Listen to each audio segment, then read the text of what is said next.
नमस्कार मित्रांनो, महाबली engineering technical knowledge हबमध्ये आपले सहर्ष स्वागत आहे. आज आपण बघत आहोत मोठ्या लेथवर मोठ्या जॉबला थ्रेडिंग कसे केले जाते.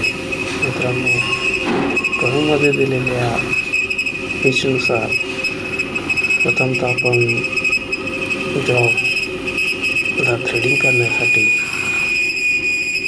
त्याचं पीच चेक करून त्या प्रकारचे गिअर आपण लावून घेतो. गिअर सेट झाल्यानंतर त्या प्रकारचा टूल आपण सेट करतो आणि त्यानंतर मशीन चालू करून थ्रेडिंग मोडमध्ये टाकून आपण थ्रेडिंग करत असतो. जॉबचं पिच जेवढं आहे त्या पिचनुसार आपण त्या थ्रेडिंगची डीप मारत असतो.